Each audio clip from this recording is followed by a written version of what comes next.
Well, hello. If you don't know me, my name's Ben, and this is a DIY Homefront. And I use a lot of tools, a lot of cordless battery-operated DeWALT tools, that is. And I've got a pruner that I really like that just isn't working right. So let's see if we can fix this. Now, the problem is it just doesn't like to work after it's been sitting for a while.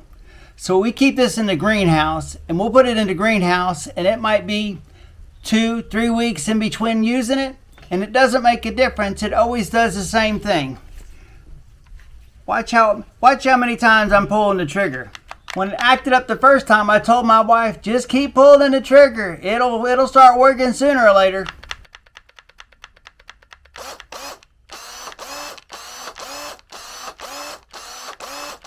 I'm assuming there must be some bad contact someplace in here. So I ordered some contact cleaner, and we're going to take apart this pruner and we'll spray it down with this contact cleaner and see if that works. But in the meantime, it is hot as blazes out here, and I've got this big old fan, and I'm going to turn it on, but that means we're not going to have much more audio because that fan is going to drown it out. But at least I'll be cool, right?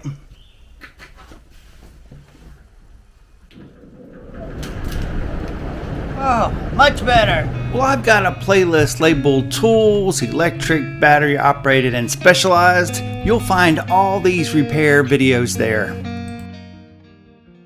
Well, these DeWALT tools are held together with a bunch of torque bit screws. So if you don't have a set of torque bits, you're probably going to need to get one if you're going to work on your DeWALT tools. Now there's a bunch of different screws, and you'll need to take them all out. Well, once you have all the torque screws out, the next thing to do is look for stickers. Normally there's 1 or 2 stickers that might be on the DeWALT tool that's going to keep it from coming apart. And as soon as you start prying on it to separate it, you'll figure out real quick if you missed one or not.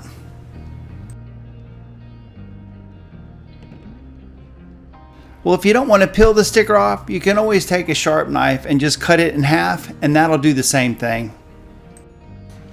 On a lot of their tools, you'll find a sticker where the battery connects, and you will never even see it. On the pruners, the cutting blade, the way it moves in its home position, it will keep these two halves from coming apart. So I'm going to have to do something with the cutter blade so that way I can get it out of the way so I can take these two halves apart. I didn't seem to have enough oomph to get this torque bit out, so I went and got an impact driver.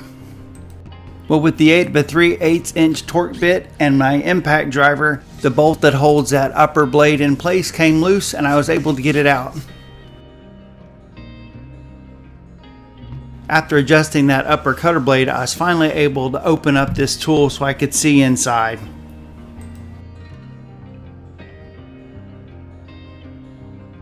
Well, there's more complexity to the inside of this pruner than I had expected.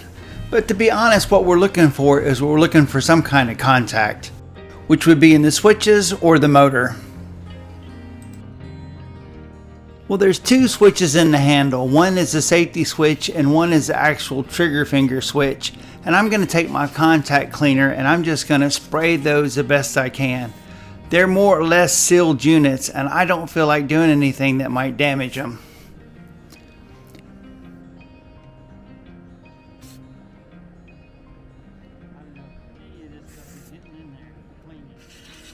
Well, when I sprayed the contact cleaner into the motor, I ended up getting a lot of dirty debris that came out, and you can see it on the table running off to the side.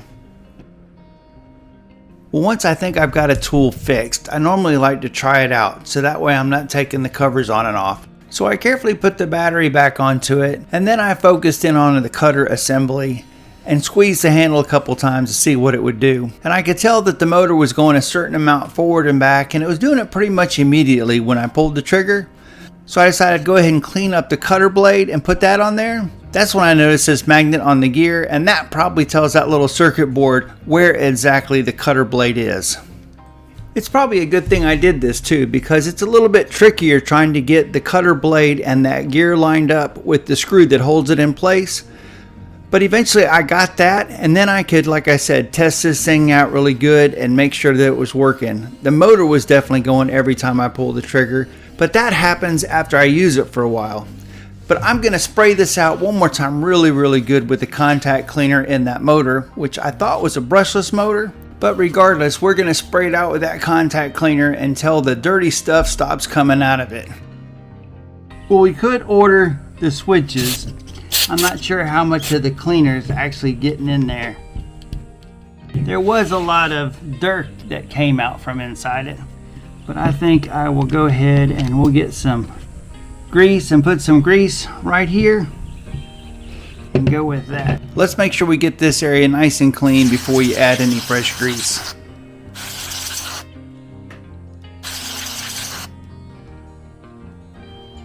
Well, I've had really good luck with this grease, and that's what I'm going to use to lubricate these parts.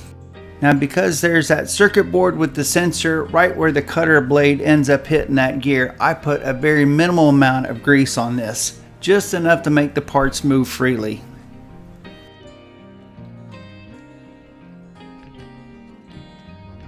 Well, I'm not going to tighten up this cutter assembly because I'm not sure if I'm going to need this loose to get the cover back on like we had to have it loose to get the cover off.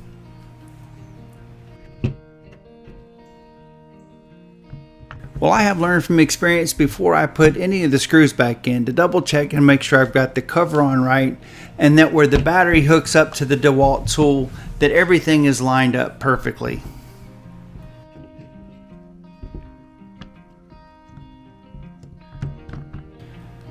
Well, now that everything is lined up, the only thing left to do is to put in all the Torx screws and tighten them up.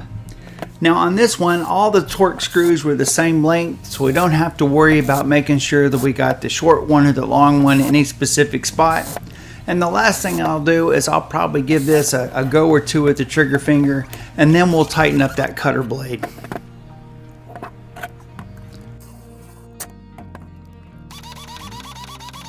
Well, the only failure I had on this project was the fan blew away that 20 volt sticker that went right here, so we're just going to have to go without that. Well, it's going to be awful hard to tell if we got it fixed, but we cleaned it up with the contact cleaner the best we could. Now we're just going to have to give it some time. If I put it out in the greenhouse and I go to get it and it works, then I got it fixed. And if it doesn't work, I guess I'm going to have to try to see if I can find those little switches and see if I can replace them. But either way, thanks for watching. Like, subscribe, check out my playlist, and I'll see you in that next video.